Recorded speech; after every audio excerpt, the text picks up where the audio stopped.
You want to get onto radio but keep getting rejected? I'll show you how to fast-track your radio career. Coming up, the top 2 ways to get onto radio stations as a presenter even after being rejected.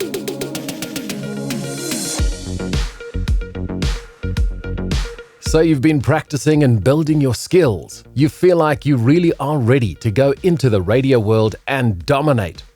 But you just keep getting the emails saying, "Thank you for your application. However, we regret to tell you that we are not looking for new presenters at this time."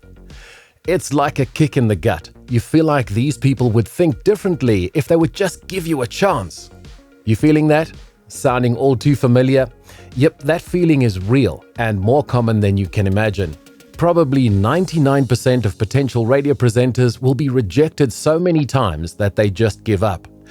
If you don't want that to be you, there are a few ways to beat the game. Even though you have been rejected before by a radio station, these 2 ways are excellent ways to get you into that very same radio station that has rejected you. So keep watching. Now, it is important to know that this will not work if you have not put in the effort to be a good presenter.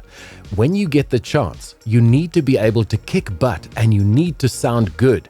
You need great content and you need to have the skills of a professional presenter. If you try these techniques and you are a bad presenter, you may get in but will be back out again so fast your head will spin, and you will probably destroy your chances of ever getting back in again. So please don't try these hacks if you are not ready. So assuming you have been practicing like crazy, you have your home recordings that your friends and family listen to and love, then this is how you do it. There are 2 main ways to get onto radio. This firstly is to get onto local community or low power radio stations. This will not get you onto big commercial stations right away. We will discuss that in another video, how to improve your chances of moving from a smaller station to a big commercial station. Your chances of going from an unknown, inexperienced DJ to being on a big commercial station are about 0 at this point. You will need to go through smaller stations for a few reasons. Firstly, you will build experience, and smaller stations are great for that. Okay, so assuming you are ready and skilled, you need to look at your holiday calendar for your country. In some countries, it's December to January and around Easter time. For countries like the USA, it's probably the summer holidays. Wherever on your calendar most people take their holidays is a gap for you. I have managed to get onto radio stations where the manager had flat out rejected me. I sent a good demo, my CV, and called every few weeks, but the manager just said no. Then I saw the December holidays were coming. I called up the manager and said, "I'm guessing you're going to be short of staff over December. How about giving me a chance?" Would you believe it? He still said no, but I didn't give up. I called again every week or so as it got closer and closer to the holidays. And would you believe it? He got so short of presenters, he said, "Yes, please come in." He didn't even test me, he just put me straight into a show because he had no spare presenters. Their station was almost completely automated because the radio station was empty of presenters. A quick side note, after the holidays, I was offered the afternoon drive show. I was also offered to be paid while the other presenters were volunteers. Then after a few months, I was offered the radio station manager's job. Yes, the same manager who rejected me, I was offered his job. The owner of the radio station loved my show and wanted to make me the new station manager. How powerful is that? Timing can be everything.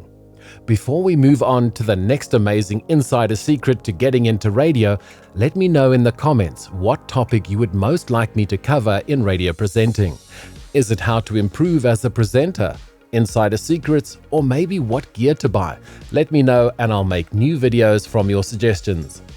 The next method is one that will take a lot of work from your side and you'll have to develop some sales skills. It will be good for you in the long run and can make your radio career come alive on smaller stations and even larger commercial stations. The secret here is to get a sponsor. That means going out and finding a company that will pay for your show. You might be thinking, "Oh no, sales, that's tough."